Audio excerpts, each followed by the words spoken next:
Sensa's Sprinkle, Eat, and Lose Weight case.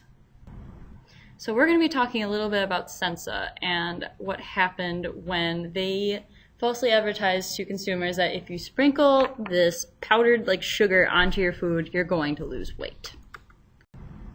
And so some of the things we're going to talk about in this case is the market failure, which we saw as asymmetric information through deceptive advertising and the misuse of third-party assurance. We're also going to be discussing the harm that was psychological harm and financial harm to consumers. And then we'll also talk about our recommendation, which we concluded was comparative negligence. Market failures. So we have the asymmetrical information where all you have to do is sprinkle and eat, which is definitely deceptive advertising because as Jessica Rich, the director of the FTC's Bureau of Consumer Protection says, the science just isn't there.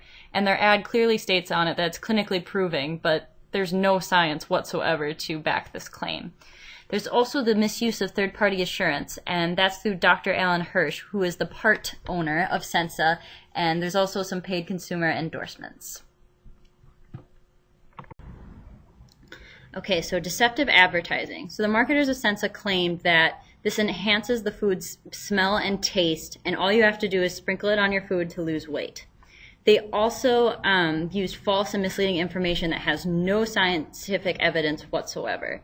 And in order to make these scientific claims, there needs to be reliable scientific tests, analysis, research, or studies, which there were none, and this is not clinically proven at all, so it's completely made up. This is Dr. Alan Hirsch, and he's the part owner of Sensa. He also wrote a promotional book looking at the benefits in Sensa and what you'll gain out of pouring sugar onto your food to lose weight. Because he is a doctor, he's Dr. Alan Hirsch. His expert testimony is trusted by consumers. They are more likely to believe this product because doctors are generally looked at as knowledgeable and are looking out for your well-being. Hirsch has the financial incentive to lie about these benefits that this product provides because he is a part owner, so he will just make more money. Sensa also paid consumers to endorse their product. They offered to fly them out for shooting a commercial and paid them $1,000 to $5,000. They looked for people who were generally attractive and already skinny. These consumers were the only ones who knew the truth about that the product didn't really work. These people are trusted by the real consumers because of their credibility for being just like them. In order to measure the harm, we have to look at psychological harm and financial harm. So psychological harm is where the population that's being marketed towards are typically probably overweight people who are just looking for a magic cure, or they want to lose a little weight and are just looking for a quick way to do that.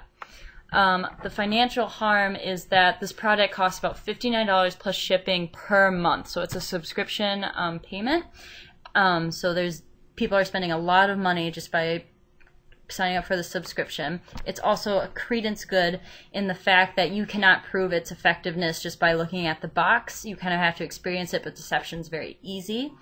And the brand promises were just too good to be true. They said you could lose weight very fast, but it doesn't do anything. Our recommendation is based off of comparative negligence. Comparative negligence is a big factor in determining how to resolve this issue. Due to the fact that we are stating both parties are at fault, Sensa should reimburse all customers for half the amount of the product's first month retail price. The first month of the product subscription is partially the responsibilities of both parties, but any amount of time beyond that is the fault of the consumer. This reimbursement was determined by the assumption that some consumers realized the product's inability to help them lose weight, while others continued their subscription. After this, the consumer is strictly liable because the information is no longer asymmetrical because they have had the first-hand experience with the product. So where do we draw the line? We can't blame these companies when there aren't any rules in place. The FTC either has to create stricter regulations or not penalize companies for manipulating data. We believe stricter laws and regulations regarding clinical trials should be enforced so that only credible products can go to market. Otherwise, when we allow companies to market their product inaccurately, it allows other companies to do the same, which just perpetuates the problem. That's why we think this case and our recommendation is based on comparative negligence, because if the consumer had strict liability, companies would be making deceptive products all the time.